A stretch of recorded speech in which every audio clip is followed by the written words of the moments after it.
we first started, obviously we needed a vehicle that was going to be big enough to sleep in if needed, as well as carrying all of the stuff to do a workshop wherever we went. So I started looking at different vans. I remember going out with my mom and she's like, oh, look at all these little vans, all these minivans. I'm like, that's not going to work. This needs to be a van that can be, you know, everything in one. And I found a 93 GMC Vandura. It was the Tiara motor coach edition or whatever. It was all white, pink inside, little light runners and all the blinds and everything, and that was the first GRO van, and it went for about 1.5 years. And then we ran across this one, the second GRO van. It's a 95 GMC Vandura triple crown model, and been riding in this one for 3 years. It's kind of been, you know, a part of GRO as long as I've been a part of GRO. So. Pretty soon after I started skating and saw just the complete lack of girl skateboarding and support for girl skateboarding was kind of the inspiration. So that was into 2005, beginning of 2006, on our 5th year now. I think this one we got at 90,000 miles. I think we're at 180,000 miles right now, 190,000 miles, so probably about 100,000 miles on this one. It has been coast to coast and back again 3 or 4 times. It's been up in the northwest, northeast, southeast, southwest, and most places in between. It's been in 42 states so far. Yeah, I think a lot of people ask me, you know, how's your van doing? Not, you know, how have you been or how's GRO doing, but how's the van doing? Is she still running? Is she doing all right? So yeah, I think a lot of people really are into it at the workshops. You know, I want to go get my photo taken with the GRO van. So yeah, she's definitely her own entity and has her own following. That's for sure. I hope so.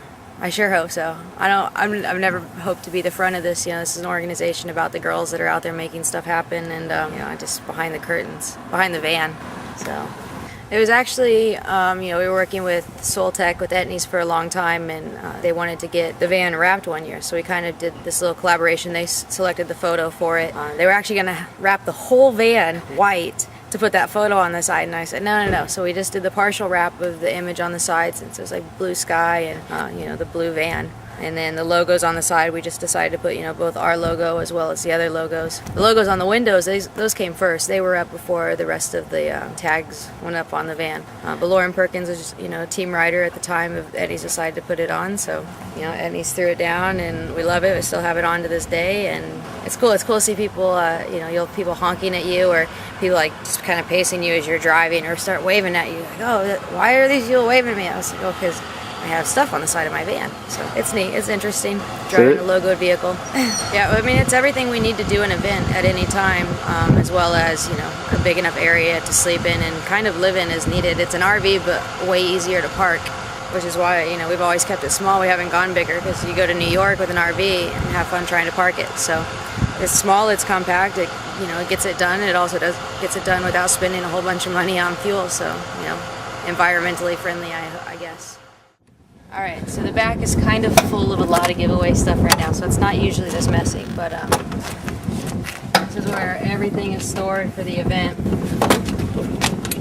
So you can see it goes all the way back, layers and layers back, so there's a whole bunch of storage in here, everything from our tents to our merch and our TV and our media, skateboards, pads, and helmets for the kids to learn to skate. This is just all giveaway stuff. This is normally where my bed is. It's a really nice bed. I've got 4 down comforters in here, and then a 2-inch foam like bed topper pad and camping pads. So it's a really comfortable bed whenever I actually get to use it. Other than that, yeah, it's just basically a big wood box that was built, and just kind of get everything in there as best we can. It's been just, you know, improving it every year, being able to fit more stuff in less space. So yeah, it's crazy. All the stuff that pulls out of here would cover, you know, this entire ground area. There's so much stuff in this van, and there's only one way that it all fits in. So, all right, this is like the back area would be office slash hauling people slash whatever needs to be. It's the bed when when the bed's packed with too much equipment and giveaway stuff. We got the pillows. Nice pillows are important on the road. They're one of the few regular things you can have. Sleeping bags, skateboards, helmets, skate shoes, business paperwork boxes, cameras, coffee, canned food, curtains, yep, so you can keep your privacy when you're at truck stops and stuff, when you're sleeping or changing. Oh yeah, it can get as cold as it is outside, and it can get way hot, but usually not till after the sun comes up. And there's like a trick: if you're sleeping on the bed, if you're sleeping at this level of the van and it starts getting too hot, then you come off the bed and you sleep on this, and you got that drop is actually like a 10-degree drop in temperature. So if you're ever sleeping high up in a van and you need more sleep, then you just come down lower in the van, it'll stay cooler longer. And you also always want to store food on the floor of the van, and it'll stay coldest the longest, and so it won't spoil. Or just a little trick of the tray with the van life. Oh yeah, even what you don't see underneath that is all storage. Underneath this is all storage. Pretty much everything, yeah. Little holes in the walls of the van, it's all storage. There's something in every pocket. No, I don't want a bigger vehicle at all.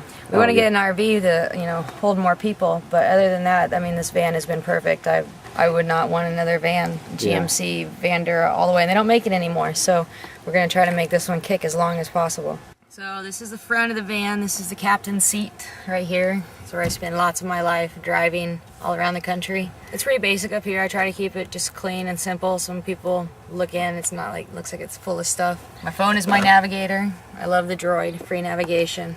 So that just sits there. It's kind of my whole navigation unit, my phone, everything when I'm driving. We've got my backup cam, because the last van had a little incident with a pole behind me that I couldn't see and been dented in, so that comes on whenever we go in reverse or if I need to check out someone behind me. And of course, just basic old tape deck, so I got my little music connector here so I can actually listen to something that's not a tape. But other than that, it's pretty basic up here. Just got kind of what I need for the road, and 2 months out on the road and this is all the dirtier it is, so that's pretty good.